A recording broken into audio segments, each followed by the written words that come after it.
Hello, welcome to page X. जिंदगी में कभी ऐसा लगा है कि रास्ते बंद हो गए हैं? कभी ऐसा महसूस हुआ है कि आपके पास वो वसाइल, वो रिसोर्सेज या वो ताकत नहीं है जो दूसरों के पास है?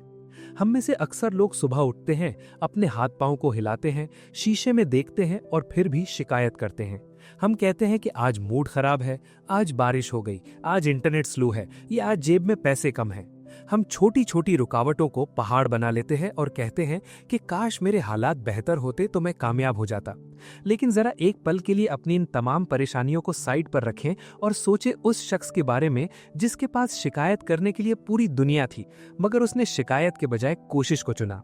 आज हम जिस इंसान की कहानी और फिलॉसफी पर बात करने वाले हैं, उसने दुनिया को ये बताया कि इंसान अपने जिस्म से नहीं, अपने इरादे से चलता है। ये कहानी है प्रिंस रैंडियन की, एक ऐसा शख्स जो बिना हाथ और बिना पांव के इस दुनिया में आया, जिसे लोगों ने ह्यूमन कैटरपिलर या एक कीड़ा कहा। लेकिन उसने अपनी जिंदगी ऐसे गुजारी कि आज भी साइकोलॉजी और मोटिवेशन की दुनिया में उसकी मिसाल दी जाती है। ये किताब, ये बायोग्राफी और ये तज्जिया सिर्फ एक तारीखी वाकया नहीं है, बल्कि ये आपके लिए एक आईना है। अगर आज आपको लगता है कि आपकी लाइफ मुश्किल है, तो अगले कुछ मिनट्स में आपकी सोच हमेशा के लिए बदलने वाली है। क्योंकि कमजोरी जिस्म में नहीं होती, कमजोरी हमारी सोच में होती है। हकीकत यह है कि हम लोग प्रॉब्लम से ज्यादा अपनी रिएक्शन से हार जाते हैं। आज के दौर में हम सब विक्टिम माइंडसेट का शिकार हैं। हमें लगता है कि दुनिया हमारे खिलाफ साजिश कर रही है। जॉब नहीं मिली तो हम डिप्रेशन में चले गए, किसी ने बुरा भला कह दिया तो हमने अपना कॉन्फिडेंस खो दिया, थोड़ा सा लॉस हुआ तो हमने कोशिश करना छोड़ दी। हम कंफर्ट जोन के इतने आदी हो चुके हैं कि थोड़ी सी तकलीफ हमें तोड़ देती है। लेकिन प्रिंस रैंडियन की कहानी हमें यह सिखाता है कि इंसान के अंदर एक ऐसी ताकत छुपी होती है जो किसी भी फिजिकल लिमिटेशन से बड़ी है। जब आपके पास खोने के लिए कुछ ना हो, तब आपके पास पाने के लिए पूरी दुनिया होती है। प्रिंस रैंडियन 1871 में ब्रिटिश गियाना में पैदा हुए। उन्हें टेट्रा एमिलिया सिंड्रोम था, यानी वो बिना हाथ और बिना पांव के इस दुनिया में आए। जरा उस वक्त के बारे में सोचिए, ये 19वीं सेंचुरी का आखिर था। उस वक्त मेडिकल साइंस इतनी एडवांस नहीं थी, डिसेबिलिटी अवेयरनेस का तो सवाल ही पैदा नहीं होता था। आज अगर कोई बच्चा स्पेशल नीड्स के साथ पैदा होता है तो सोसाइटी और फैमिली उसे सपोर्ट करती है। लेकिन उस जमाने में ऐसे बच्चों को मनहूस समझा जाता था या बोझ समझा जाता था। लोगों ने उन्हें देखा और रिजेक्ट कर दिया। उन्हें लिविंग टॉर्सो कहा गया, यानी सिर्फ एक धड़। उनके पास दो ही रास्ते थे, या तो वो कोने में पड़े रहते, लोगों की भीख और रहम का इंतजार करते और अपनी किस्मत को कोसते हुए मर जाते, या फिर वो करते जो किसी ने सोचा भी नहीं था। उन्होंने दूसरा रास्ता चुना। उन्होंने फैसला किया कि वो अपनी कंडीशन के गुलाम नहीं बनेंगे। ये वो पॉइंट है जहां एक विक्टिम और एक वॉरियर में फर्क वाजे होता है। हर इंसान के पास चॉइस होती है। प्रिंस रैंडियन ने ये नहीं देखा कि उनके पास क्या नहीं है, उन्होंने ये देखा कि जो बचा है उसे कैसे इस्तेमाल किया जाए।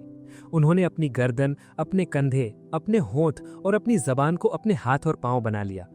दुनिया उन्हें देखकर हैरान होती थी, लेकिन ये हैरानी सिर्फ उनकी डिसेबिलिटी पर नहीं थी, बल्कि उनकी एबिलिटीज पर थी।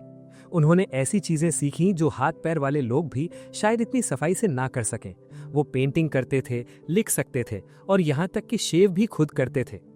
एक लकड़ी के ब्लॉक में रेजर फंसाकर अपनी गर्दन की मूवमेंट से वो अपनी दाढ़ी बनाते थे। लेकिन सबसे मशहूर वाकया जो 1932 की फिल्म फ्रीक्स में रिकॉर्ड हुआ, वो था उनका सिगरेट जलाना। वो अपने होठों से सिगरेट निकालते, फिर माचिस की तीली को मैनिपुलेशन से जलाते और सिगरेट सुलगाते। ये सुनने में शायद कोई बहुत बड़ा कारनामा ना लगे, लेकिन जरा सोचिए कि बिना उंगलियों के माचिस जलाना कितनी बड़ी कंसंट्रेशन और मसल कंट्रोल का काम है। ये सब उन्होंने कैसे किया? क्या ये कोई जादू था?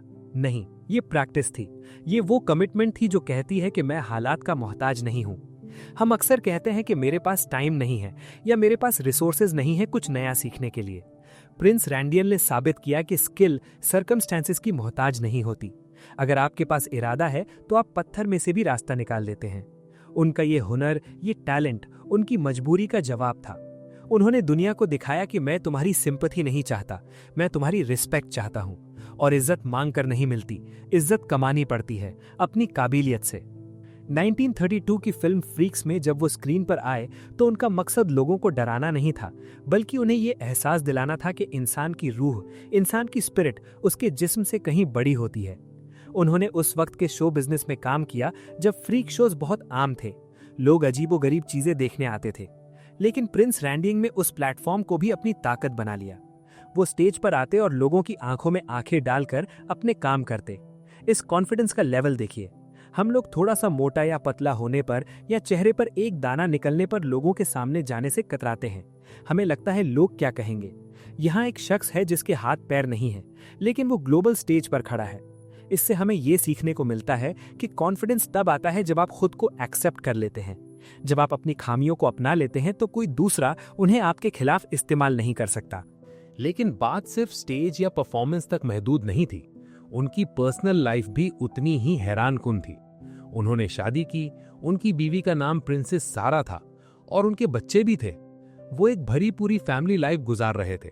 सोसाइटी के ताने, लोगों की घूरती हुई नजरें, इन सब के बावजूद उन्होंने एक नॉर्मल जिंदगी जीने का हक छीन लिया। ये चीज हमें बताती है कि नॉर्मल लाइफ जीने के लिए परफेक्ट होना जरूरी नहीं होता। अक्सर हम सोचते हैं कि जब मेरे पास पैसा आएगा तब मैं खुश रहूंगा, या जब मैं परफेक्ट दिखूंगा तब मैं सोशलाइज करूंगा। प्रिंस रैंडियन ने बताया कि खुशी और सुकून कंडीशंस पूरी होने का नाम नहीं है, ये स्टेट ऑफ माइंड है। अगर हम आज के दौर में देखें तो हमें ऐसे कई हीरोज मिलते हैं जो प्रिंस रैंडियन की लेगेसी को आगे लेकर चल रहे हैं। निक वुचिचिच को देखें, स्टीफन हॉकिंग को देखें। लेकिन हीरो सिर्फ वो नहीं जो टीवी पर आए। हीरो वो फ्रीलांसर भी है जो छोटे शहर में रहता है, जिसके पास महंगा लैपटॉप नहीं है, लेकिन वो रात रात भर जागकर काम करता है। हीरो वो स्टूडेंट है जिसके पास ट्यूशन के पैसे नहीं है, लेकिन वो लाइब्रेरी की किताबों से पढ़कर टॉप करता है। असल हीरो वो है जो डेली फाइट जीतता है। प्रिंस रैंडियन की कहानी हमें ये याद दिलाती है कि हीरो बनना न्यूज में आना नहीं होता, बल्कि अपनी लिमिटेशंस को चैलेंज करना होता है। अब सवाल यह है कि आप इस कहानी से अपनी जिंदगी में क्या तब्दीली ला सकते हैं। सबसे पहले तो सेल्फ पिटी यानी खुद पर तरस खाना बंद करें। जब भी आपको लगे कि आपके साथ नाइंसाफी हो रही है तो एक कागज पर अपनी प्रॉब्लम्स लिखें और दूसरी तरफ लिखें कि आपके पास अभी क्या रिसोर्सेज मौजूद हैं। आप देखेंगे कि आपके पास शुक्र करने के लिए बहुत कुछ है। दूसरा, स्किल पर फोकस करें। प्रिंस रैंडियन के पास हाथ नहीं थे, लेकिन उन्होंने मसल कंट्रोल सीखा।